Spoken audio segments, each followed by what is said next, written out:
Good morning students. आप सभी अपने घरों पे सकुशल होंगे, अच्छे होंगे। और यह जो लॉकडाउन का पीरियड संभवतः लंबा होगा, तो आप अपने अध्ययन को ऑनलाइन के माध्यम से लगातार निरंतर अच्छे से करेंगे, ऐसा मुझे आशा है। और जैसा कि आज मैं आपको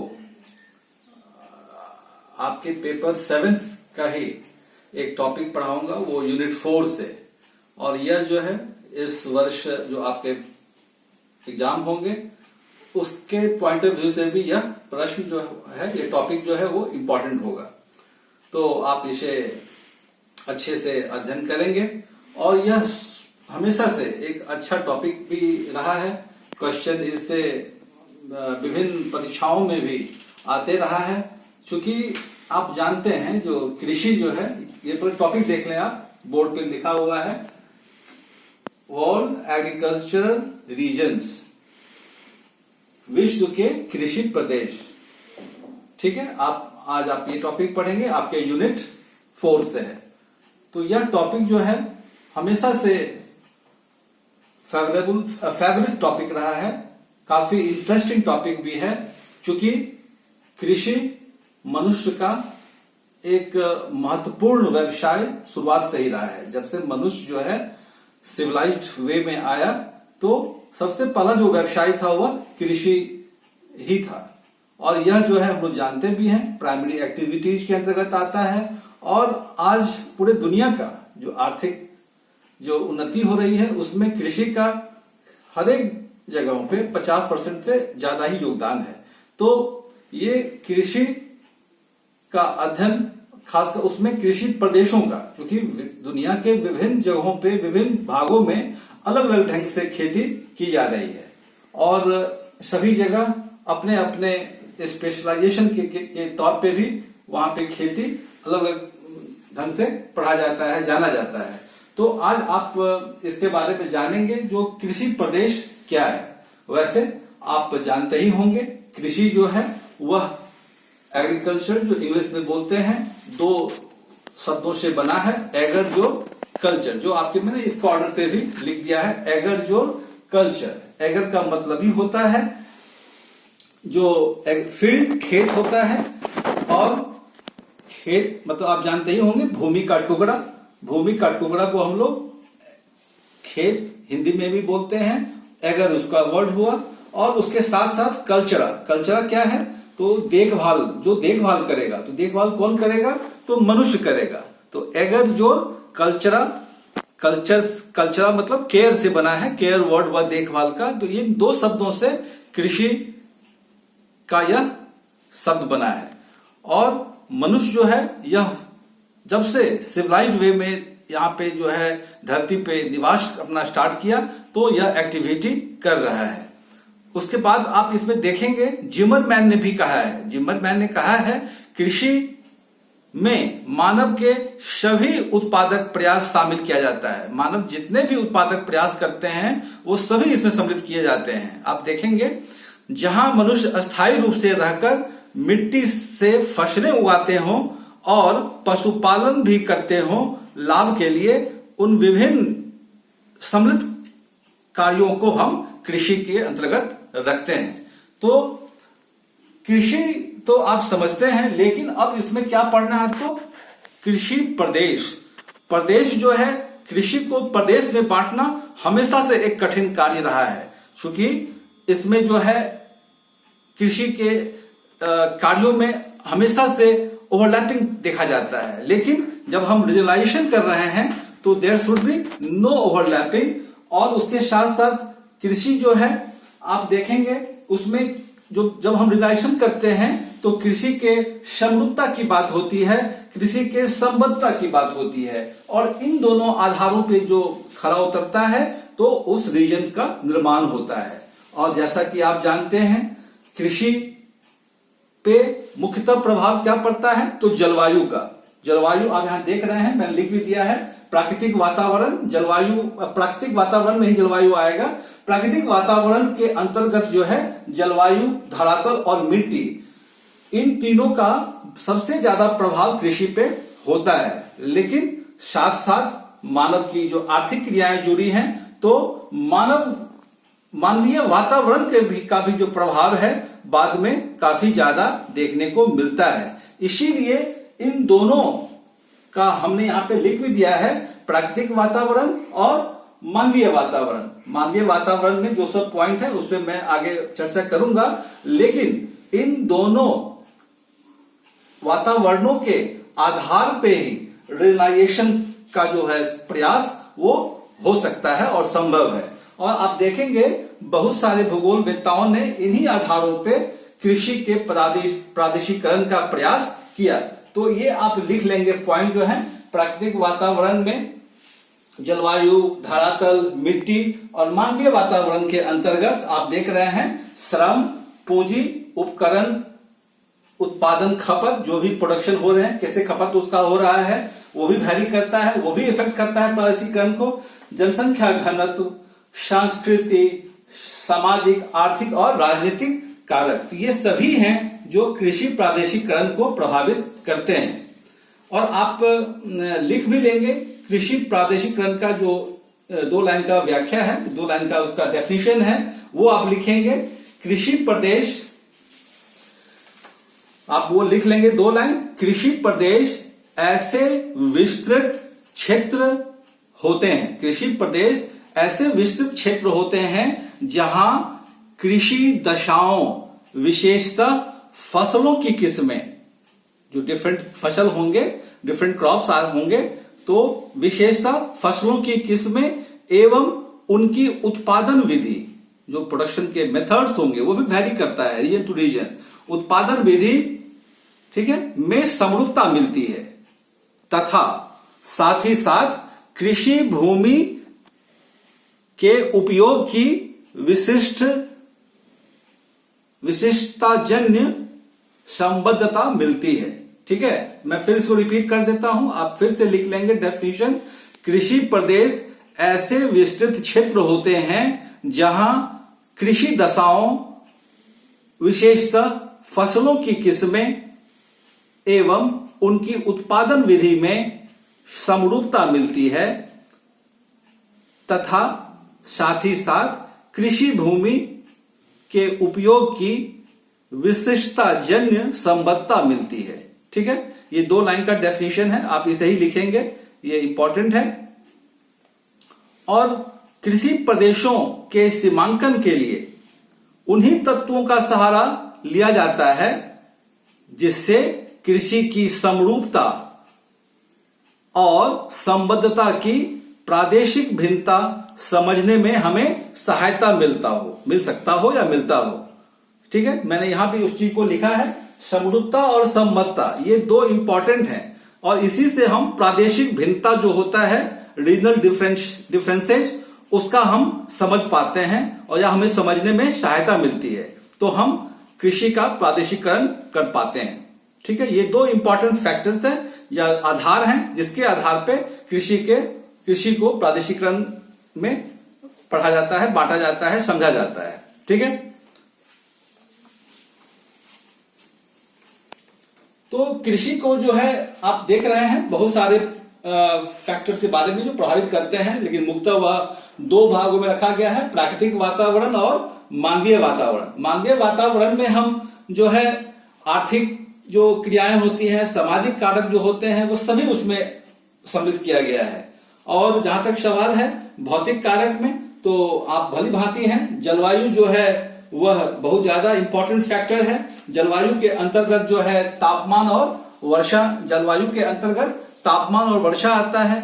आप जानते हैं कि पूरे विश्व में जलवायु जो है अलग अलग क्षेत्रों में अलग अलग प्रकार से पाया जाता है, अलग अलग जोन्स हैं, टेम्परेचर जोन्स जिसे आप पढ़ते हैं, कटिबंध कहते हैं, उष्ण कटिबंध, समशीतोष्ण कटिबंध, टेम्परेट, पोलर रीजन्स, ये सब कटिबंध जो अलग अलग हैं वो कहीं न कहीं हमारे प्रादेशिकरण में प्रभावित करेंगे या उससे हम अध्ययन करेंगे।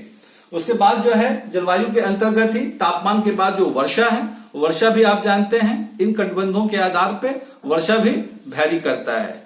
कोई अल्पवृष्टि का क्षेत्र है, कोई शुष्क क्षेत्र है, कोई अतिवृष्टि का क्षेत्र है, तो वह जो है और ये तापमान और वर्षा, आप जानते हैं नेचुरल वेजिटेशन हमारा जो है या खासकर कृषि जो है उसको काफी ज्यादा प्रभावित करती है। उसके बाद धरातल का स्वरूप है, पर्वत है कि पठार है कि मैदान है। आप हमेशा से जानते हैं कि मैदानी भाग कृषि, उन्नत कृषि के लिए हमेशा से जाना जाता है, लेकिन अन्य फसलें भी हैं जो पठारी और पहाड़ी एरियाज में होते हैं, वो फलदार वृक्ष हो या पशुपालन हो। ये सभी पशुपालन को भी हम एग्रीकल्चर में ही रखते हैं, ये आप जान लेंगे, इसीलिए ऐसा कंफ्यूजन ना हो कि आप पशुपालन को अलग समझते हो। तो ये दोनों क्रियाएं जो हैं सम्मिलित ढंग से इसमें आती हैं, तो उस पे जो है धरातल का भी काफी ज्यादा इम्पैक्ट पड़ता है।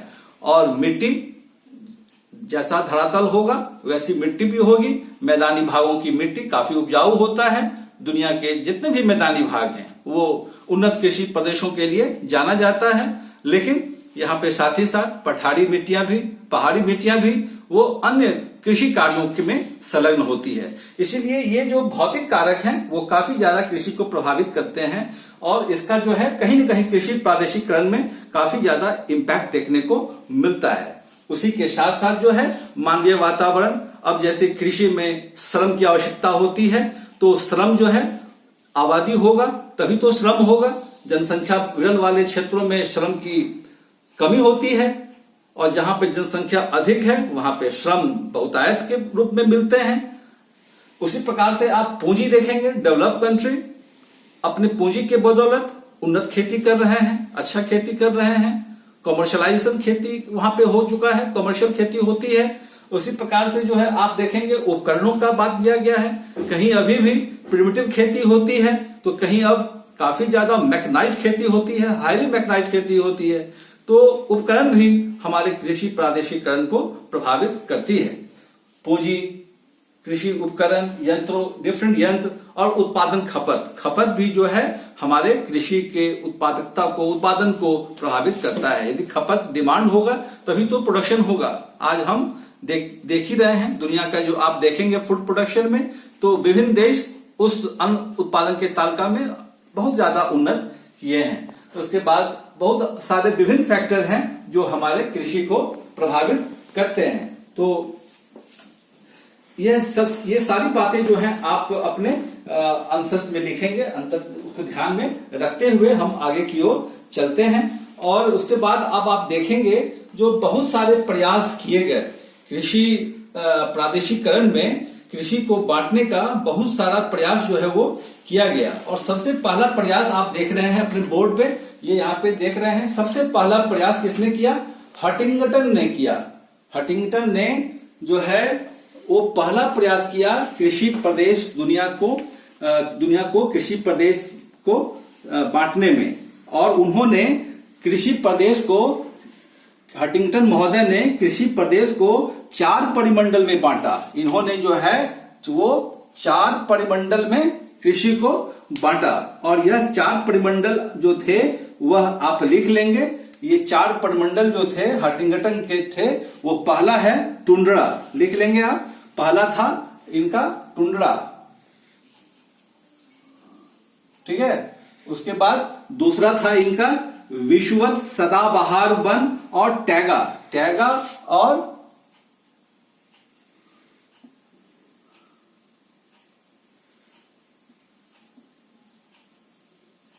इक्वेटोरियल ग्रीन फॉरेस्ट और टैगा। और तीसरा था इनका आर्द्र शुष्क निम्न अक्षांशीय प्रदेश, जो लो लैटिट्यूड जो एरिया थे, लो लैटिट्यूड रीजन जो थे वो तीसरा थे। और चौथा जो था पश्चिमी यूरोपीय तुल्य जलवायु या भूमध्य सागरीय जलवायु, उष्णकटिबंधीय जलवायु। ये सारे जो हैं अन्य जो थे उस चारों इस कैटेगरी में आ जाते हैं। तो इस प्रकार से हंटिंगटन ने 4 रीजन्स में कृषि प्रदेशों को बांटा, ठीक है। हंटिंगटन ने 4 प्रदेशों में, कृषि प्रदेशों में, परिमंडल जिसको बोलते हैं हम लोग हैं, उसमें बांटा। और ये टुंड्रा जो रीजन जो था उसमें कृषि के लिए ये उपयुक्त नहीं था, कभी से उपयुक्त नहीं था, क्योंकि ये हमेशा बर्फ से ढका हुआ क्षेत्र था। तो कृषि के लिए ये हमेशा से अनुपयुक्त क्षेत्र रहा है। दूसरा जो टैगा है या सदाबहार वन है, ये कृषि के लिए अन्न उपलब्ध रहा है। ये भी दूसरा जो है टैगा भी, ये भी कृषि के लिए अन्न उपलब्ध रहा है। या लिमिटेड कृषि वहां पे होते थे, जो आप आगे देखेंगे जो कृषि के स्वरूप हैं उसमें वहां पे लिमिटेड कृषि होते थे। उसके बाद जो तीसरा है वो निम्न अक्षांशीय प्रदेश या आर्द्रशुष्क, उसमें भी कृषि के क्षेत्र थे लेकिन अनिश्चित कृषि था, कोई निश्चित कृषि नहीं था। जब हंटिंगटन ने ये कंसेप्ट दिया उस समय वहां पे अनिश्चित कृषि का क्षेत्र था।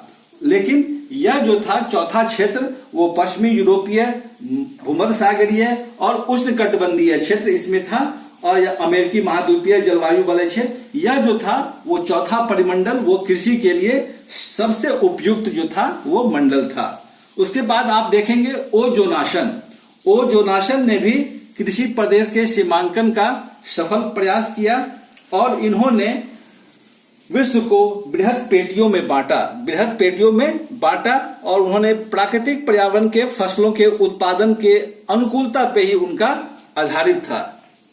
और उन्होंने जो 5 परिमंडल में बांटा, उन्होंने जो है जोनासन ने 5 परिमंडल में कृषि को बांटा।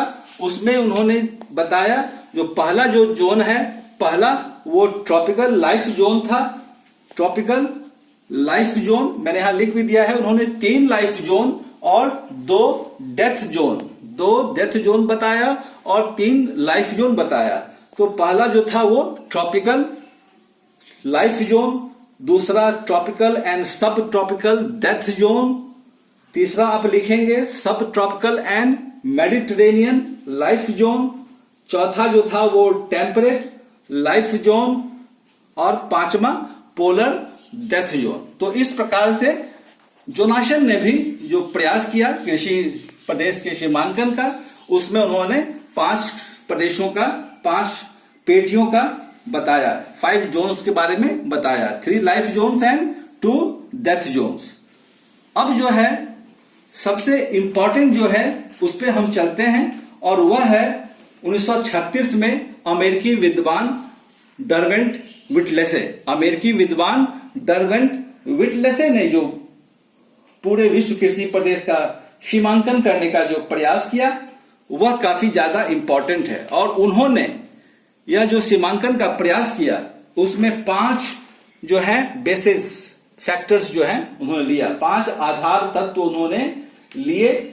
उन तत्वों के आधार पे ही उन्होंने आगे जो है 13 कृषि प्रदेशों को बांटा। और यह जो विटलेसे का जो विश्व के कृषि प्रदेश का वर्गीकरण है वो विभिन्न आलोचनाओं के बाद भी सर्वमान्य है।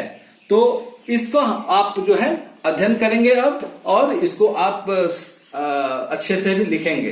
तो पहला जो आप देख रहे हैं उनका जो पहला आधार तत्व था जिसके आधार पे उन्होंने कृषि प्रदेश का वर्गीकरण किया, वह आप देख रहे हैं crop and live stock association. तो उसका हिंदी में भी आप लिख सकते हैं फसलों एवं पशुओं का सहचर्य, फसलों एवं पशुओं का सहचर्य। बोर्ड पे लिखा हुआ है इंग्लिश में crops and live stock association, ठीक है। दूसरा उनका आधार था कृषि की उत्पादन विधि, एग्रीकल्चर प्रोडक्शन मेथड्स, ठीक है। और यह किस चीज को इफेक्ट करता है, तो हमारे प्रोडक्टिविटी को, जो प्रोडक्शन का जो रेट है उसको इफेक्ट करता है। तीसरा उन्होंने बताया लेबर एंड कैपिटल इंटेंसिटी, ठीक है। कृषि भूमि में श्रम हो, पूंजी हो, संगठन की जो मात्रा है यह भी प्रभावित करता है। मैंने बताया अभी आगे बताया था, जो श्रम होगा तो खेती होगी, श्रम नहीं होगा तो खेती भी नहीं होगी। इसी प्रकार पूंजी यदि ज्यादा होगा तो उन्नत खेती होगी, विभिन्न यंत्र वहां पे काम करेंगे। तो तीसरे फैक्टर में उन्होंने लेबर एंड कैपिटल को रखा। उसके बाद चौथा आप देख रहे हैं कंजम्पशन पैटर्न ऑफ प्रोडक्शन, उत्पादित पदार्थों के उपभोग का ढंग, यह भी जो है बहुत ही इंपॉर्टेंट है। और यही जो है हमारे आप देखेंगे कमर्शियल खेती की ओर ले जाता है। उत्पादन का जो पैटर्न है वो कमर्शियल खेती की ओर ले जाता है, ट्रेडिशनल से या सबसिस्टेंस एग्रीकल्चर से कमर्शियल एग्रीकल्चर की ओर ले जाता है। उसके बाद अंतिम उन्होंने जो लिया आधार वह था मेथड्स एंड टेक्निक्स यूज्ड। कृषि कार्य में जो संबद्ध थे उपकरणों, यंत्रों, उसके बाद जो लोग के रहन सहन, जीवन स्तर की सभी संबंधित दिशाओं को इन्होंने इसमें इंक्लूड किया। तो विट्लशे ने आप देख रहे हैं यहां पे एक तरह से प्राकृतिक वातावरण को भी और मानवीय वातावरण को भी, दोनों को लेते हुए उन्होंने एक सफल प्रयास किया पूरे विश्व को कृषि प्रदेश में बांटने का, जो एक कठिन कार्य था। क्योंकि कृषि प्रदेश को बांटना उतना आसान काम नहीं था और हमेशा से लोग इसमें प्रयासरत थे। और इसीलिए क्योंकि आप देख रहे हैं जो 1936 में इन्होंने जो है यह वर्गीकरण किया और यह उस समय भी कुछ आलोचनाओं के बावजूद भी हमेशा से सर्वमान्य रहा है। और आज भी हम विट्लशे के इस कृषि प्रदेश वर्गीकरण को पढ़ते हैं और समझते हैं और समझने की कोशिश करते हैं। तो अब हम देखते हैं आगे जो विट्लशे ने जो 13 कृषि प्रदेश बताए वो कौन कौन से थे और किन किन क्षेत्रों में वो बटे हुए हैं। ठीक है, तो आप लिख लेंगे 1 to 1 जो है 1 2 3 4 इससे 13 तक आप इसे नोट डाउन कर लेंगे। ठीक है, और उसके बाद जो है मैं इसको एक एक करके फिर एक्सप्लेन भी आपको कर देता हूं। तो पहला आप देख रहे हैं वह कौन सा क्षेत्र है? चलवासी पशु चारण, यहां मैंने लिख दिया है नोमैडिक हर्डिंग, चलवासी पशु चारण। दूसरा है लाइव स्टॉक रेंचिंग, व्यापारिक पशु पालन, व्यापारिक पशु पालन, लाइव स्टॉक रेंचिंग। उसके बाद शिफ्टिंग कल्टीवेशन को हिंदी में लिख लेंगे स्थानांतरणशील कृषि। चौथा जो है फिर रूडिमेंट्री सेडिमेंट्री टिलेज। इस दोनों में ज्यादा कोई भिन्नता नहीं है जो मैं बाद में बताऊंगा, लेकिन आप लिख लेंगे रूडिमेंटरी सेडेंटरी टिलेज। इसको हिंदी में प्रारंभिक अस्थायी खेती के नाम से भी जानते हैं, प्रारंभिक अस्थायी खेती। उसके बाद पांचवा जो है इंटेंसिव सबसिस्टेंस विथ राइस, जो चावल के साथ जो है या चावल गहन निर्वहन कृषि, गहन निर्वहन कृषि चावल के साथ या चावल गहन निर्वहन खेती। और दूसरा है चावल विहीन विदाउट राइस, चावल विहीन गहन निर्वहन कृषि। ठीक है, ये 2 हो गए।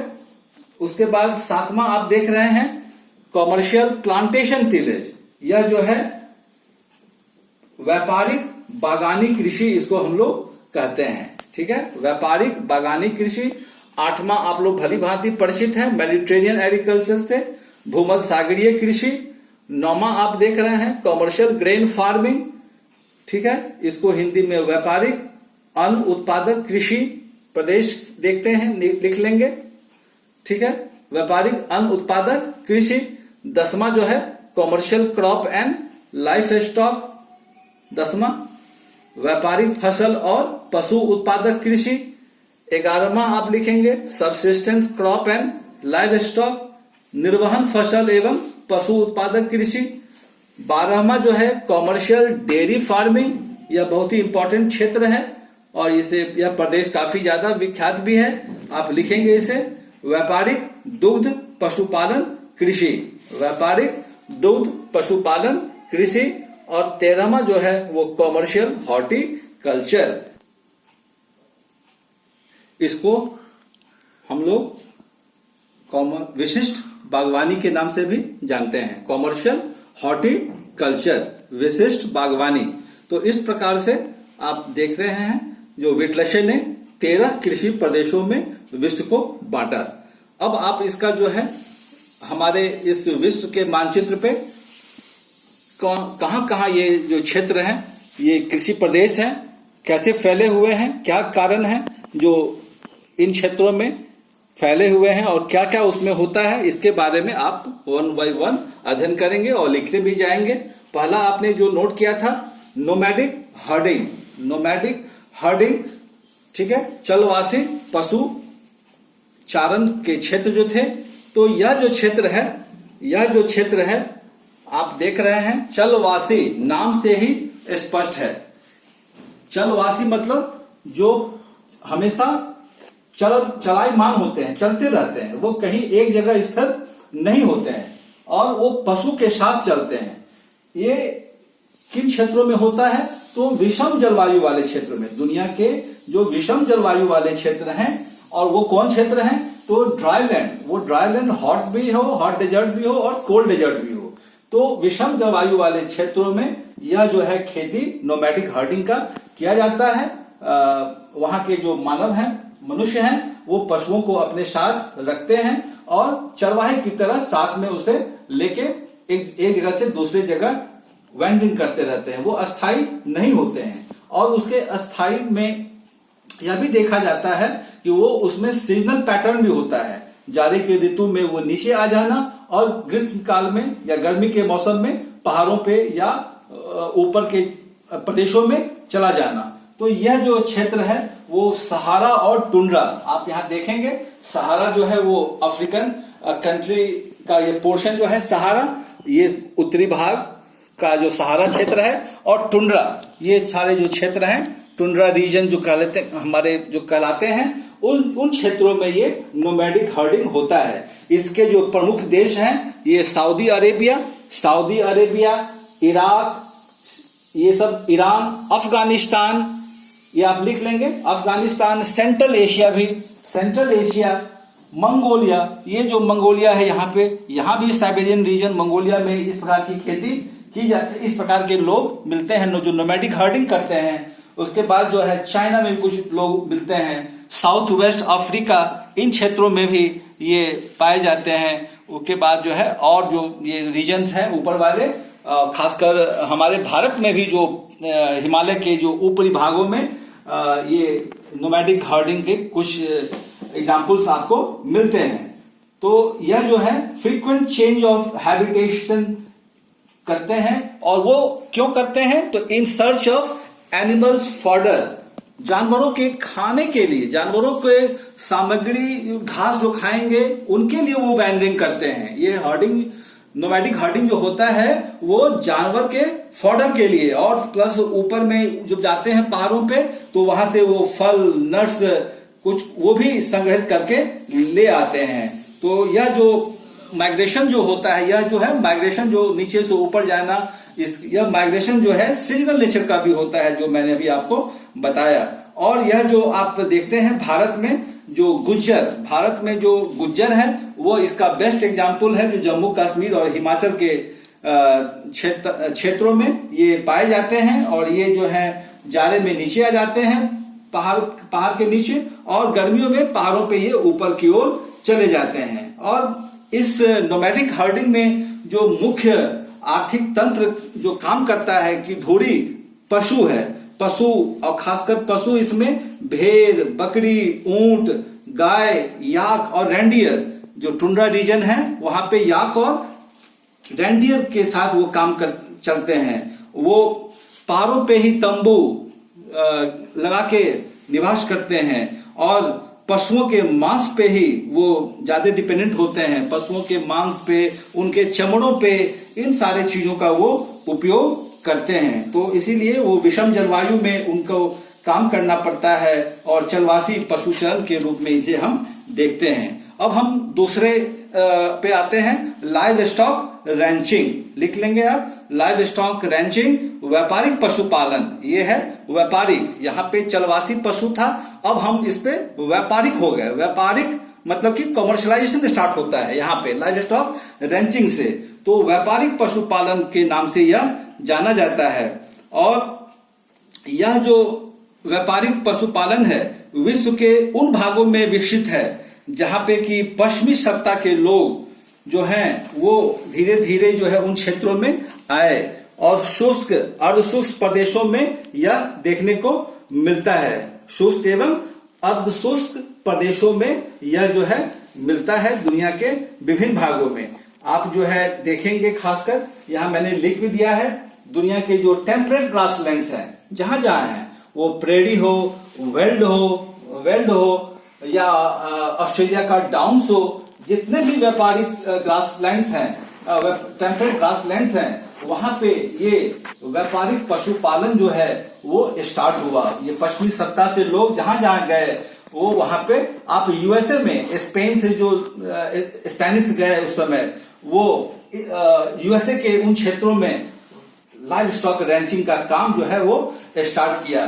तो इस प्रकार से इन क्षेत्रों में जो पशु का जो किया जाता है कमर्शलाइजेशन, वो मुख्यतः मांस के खपत के लिए, वो मांस का वहां पे ज्यादा प्रोडक्शन करते हैं और दुनिया के विभिन्न देशों में वहां से सप्लाई करते हैं। तो इन बातों को आप इसमें मेंशन करेंगे। और यह जो मुख्य भाग है वह आप अमेरिका, ऑस्ट्रेलिया, न्यूजीलैंड, ब्राजील का पठार, वेनेजुएला का पठार, ये सारे क्षेत्र इसमें आते हैं। आप सारे को इसमें लिख सकते हैं, ठीक है। अब आप जो है इसमें जो पशु हैं वो वैज्ञानिक ढंग से पाला जाता है। पशुओं के जो ऊन, चमड़ा, मांस, ये सभी का जो है निर्यात किया जाता है। और यहाँ जो आप देखेंगे जो चारागाह होते हैं, लाइव स्टॉक रैंचिंग में चारागाह जो होते हैं वो बड़े बड़े होते हैं। हजार एकड़ तक जो है यूएसए में औसत चारागाह देखने को मिलता है। 1000 एकड़ में जो है वो विस्तृत होते हैं और वहां से पशुओं के मांस का जो है व्यवसाय किया जाता है। उसके बाद जो है यह जो तीसरा है उस पे हम चलते हैं। आप तीसरा पे देख लेंगे, शिफ्टिंग कल्टीवेशन, और इसी के साथ हम रूडिमेंट्री सेडिमेंट्री टिलेज के बारे में भी चर्चा करेंगे, 3 और 4। तो प्रारंभिक निर्वहन जो कृषि है या शिफ्टिंग कल्टीवेशन जो है उसे आप देखेंगे। जो यह जो है खेती कहां पे है, अमेजन वैली में, साउथ मैक्सिको में, वेस्ट एवं ईस्ट अफ्रीका में और साउथ ईस्ट एशिया में। ये जो एरिया है उस दुर्गम एरिया ये भी है। ये भी एरिया जो है कम पॉपुलेशन यहाँ पे पाया जाता है, अमेजन के वैली में, मैक्सिको के क्षेत्रों में या ईस्ट और वेस्ट अफ्रीकन कंट्रीज में। और यहाँ पे जो है मुख्यतः छोटे पैमाने पे ही क्रॉप कल्टीवेशन ही होता है। पशुपालन वहां पे ज्यादा मुख्य इम्फेसिस नहीं होता है। और जैसे कि शिफ्टिंग कल्टीवेशन है, क्योंकि वहां पे साल 2 साल के लिए वो खेती करते हैं और फिर वहां से वो शिफ्ट हो जाते हैं। क्योंकि इस शिफ्टिंग कल्टीवेशन का यह जो है भूमि वहां पे उतनी उर्वरा वाली नहीं होती है और वो जो है प्रिमिटिव टूल से ही, नुकीले लकड़ी से ही मिट्टी के ऊपरी पोर्शन को कोर के सीड्स को डाल देते हैं और जो भी फसल होते हैं उसे वो कंज्यूम करके, और जब वहां पे चूंकि वो वहां रहना भी कठिन है और वो मिट्टी जो है ऊपर के टॉप जो लेयर्स होते हैं वो बह के वर्षा के कारण चले जाते हैं, तो वहां फसल भी फिर अच्छे से नहीं उपजता है। तो इस प्रकार से वो खुद वहां से वो अगले 2 वर्षों के बाद कहीं के लिए शिफ्ट कर जाते हैं। तो इस प्रकार से जो देखा जाता है यह जो है शिफ्टिंग कल्टीवेशन के नाम से जाना जाता है। और दुनिया के विभिन्न देशों में इसे अलग अलग नाम से भी जाना जाता है। जैसे कि आप जानते हैं साउथ ईस्ट एशिया, मलाया और थाईलैंड में इसे किस नाम से जाना जाता है, तो लडांग के नाम से जाना जाता है। आप इसे नोट भी कर लेंगे, आपके विभिन्न एग्जामिनेशन में ये आते हैं, लडांग के नाम से जाना जाता है। उसके बाद जो है आपको श्रीलंका में ये छेना के नाम से जाना जाता है और भी विभिन्न देशों में ये अलग अलग नाम से जाना जाता है। जैसे सूडान में इसे नगासू, उसके बाद जिम्बाब्वे में मिल्पा, जिम्बाब्वे में इसे मिल्पा के नाम से जाना जाता है। तो इस प्रकार से इसका अलग अलग देशों में अलग अलग नाम से जाना जाता है। यह स्थानांतरणशील कृषि जो है वो कम जनसंख्या का ही भरण पोषण भी कर सकता है या करता है। यहाँ पे जो है जंगलों को साफ करके छोटी मोटी खेती की जाती है। तो इस प्रकार से यह खेती जो है कहीं से भी ज्यादा बेनिफिशियल नहीं है, लेकिन इस प्रकार के भी प्रदेश पाए जाते हैं जिसे विटलेशे महोदय ने चिन्हित किया है। उसके बाद जो है यहीं पे मैं चर्चा कर दूं आपको, रूडिमेंट्री सीडेंट्री टीले जो प्रारंभिक अस्थायी खेती थी, इसमें भी जो है स्थान परिवर्तन का जो पहले होता था शिफ्टिंग कल्टीवेशन में, इसमें स्थान परिवर्तन नहीं होता है। यही अंतर है। इसमें क्या होता है रूडिमेंट्री सेडेंट्री टिलेज में, तो अस्थायी कृषि है यह शिफ्टिंग नहीं होके अस्थायी हो जाता है और यहाँ पे जो मानव थे वो अपेक्षाकृत अधिक अनुकूल खेती करते हैं। जो वहां के लिए उपयुक्त खेती होगा उस खेती को वो बढ़ावा या प्रेफर करते हैं। मैदानी भागों में भी जो है जहाँ पे जलोढ़ मिट्टियां हैं वहां पे इस प्रकार की खेती की जाती है। मतलब कि ये मिलता जुलता खेती है। यहाँ से अस्थायी खास के तराई रीजन में भी इस प्रकार के खेती का प्रारंभ किया जाता है। लोग वहां पे मिट्टी की फर्टिलिटी कम भी होती है तो अस्थायी खेती वहां पे शुरू हो जाती है। अब हम पांचवा चलते हैं जो इम्पोर्टेंट है। आपके विभिन्न एग्जामिनेशन में इस पे अलग से भी प्रश्न आते हैं। गहन निर्वहन, इंटेंसिव सबसिस्टेंस एग्रीकल्चर। आप विभिन्न एग्जामिनेशन में इसके बारे में आंसर्स भी लिखे होंगे। गहन निर्वहन कृषि, और इसमें एक है विथ राइस और एक है विदाउट राइस। तो इसका सिर्फ यही अंतर है, ये दोनों कल्टीवेशन जो है वह मॉनसूनल क्लाइमेट का एग्रीकल्चर है। जहां जहां दुनिया में मॉनसूनल क्लाइमेट के जो क्षेत्र मिलते हैं वो साउथ ईस्ट एशिया हो या साउथ एशिया हो या दुनिया के अन्य क्षेत्रों में भी जहां पे मॉनसूनल क्लाइमेट पाया जाता है वहां पे intensive subsistence with rice and without rice. जहां पे की वर्षा अधिक होती है 200 मिलीमीटर 300 मिलीमीटर तक होती है वहां पे विथ राइस खेती होती है। और जहां पे 100 मिलीमीटर से वर्षा कम होती है, 100 सेंटीमीटर से वर्षा कम होती है, वहां पे विदाउट राइस, मतलब कि वहां पे गेहूं का प्रेफरेंस ज्यादा हो जाता है। और ऐसे क्षेत्रों को अलग अलग नाम से भी जैसे कि जाना जाता है। और जैसे विथ राइस जहां पे खेती होती है दुनिया के जिन क्षेत्रों में, उसको हम लोग सावाह एग्रीकल्चर के नाम से भी जानते हैं। ये इंपॉर्टेंट है, आप उसे लिख लेंगे। चावल प्रधान कृषि को हम लोग सावाह कृषि भी कहते हैं, जबकि दूसरे प्रदेश में शुष्क खेती ड्राई फील्ड एग्रीकल्चर जो है वो कहा जाता है। सावाह कृषि और ड्राई फील्ड एग्रीकल्चर। तो जहां पे कि विथ राइस है वहां पे पानी की ज्यादा आवश्यकता होती है, और जहां पे ड्राई एग्रीकल्चर होता है वहां कम पानी में भी 100 सेंटीमीटर से कम वर्षा में भी वहां पे खेती होती है।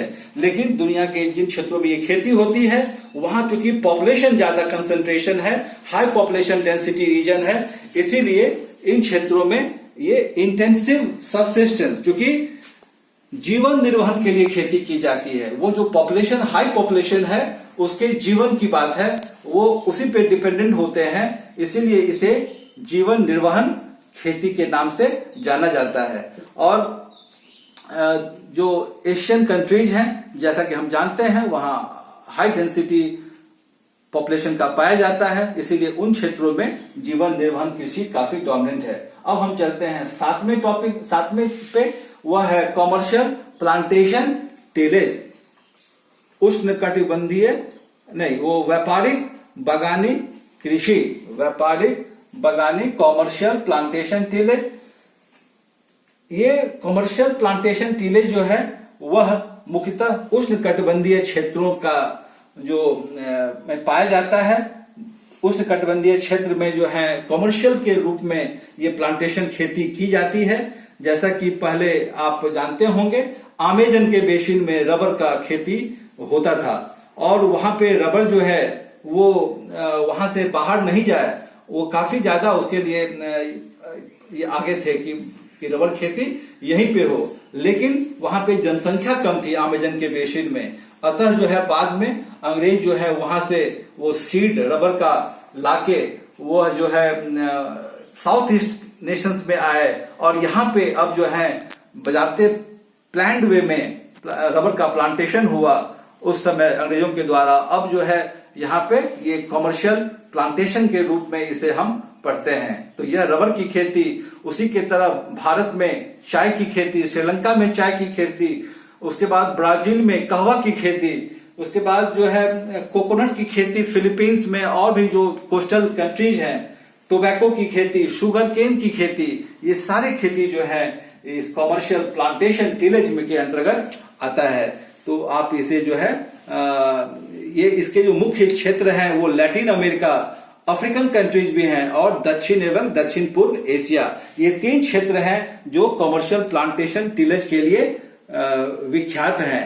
और जैसा कि आप मलेशिया, हिंद एशिया रबर की प्रधानता है, तो असम में और हमारे नीलगिरी के रीजन में चाय की प्रधानता है। इसी प्रकार फिलीपींस में नारियल का है।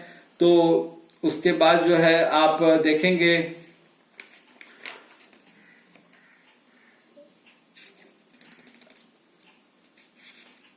क्यूबा में आप देख रहे हैं गन्ना की खेती के लिए प्रख्यात है। वेनेजुएला में जो है वो भी गन्ना के लिए है। कोलंबिया पठार जो है कहवा के लिए है। तो इस प्रकार विभिन्न सारे जो देश हैं लैटिन अमेरिका और अफ्रीका, इनके लिए प्रख्यात है। उसके बाद हम चलते हैं मेडिटेरियन एग्रीकल्चर। यह काफी प्रख्यात है। भूमध्य सागरीय कृषि प्रदेश जो है वो दुनिया में बहुत ही ज्यादा विख्यात है। और यह जो है आप देख रहे हैं भूमध्य सागर के तटीय यूरोपीय जो देश हैं, वह इटली हो, फ्रांस हो, स्पेन हो, ये युगोस्लाविया हो, ये सारे देश इसमें आते हैं। और उसके अलावा उसके समतुल्य जो जलवायु दुनिया के अन्य देशों में जो पाए जाते हैं, कैलिफोर्निया और भी अन्य प्रांतों में, वहां पे यह जो है एग्रीकल्चर मेडिटेरियन एग्रीकल्चर होती है। और मेडिटेरियन एग्रीकल्चर में जो है ज्यादा साइट्रस फ्रूट्स की खेती होती है। ऑलिव, ग्रेप्स, वेजिटेबल्स, अब जो है लोकल डिमांड होने के कारण वेजिटेबल्स की भी खेती की जाती है। और खासियत यहाँ क्या है, जो फसल एवं पशुपालन दोनों साथ साथ किया जाता है।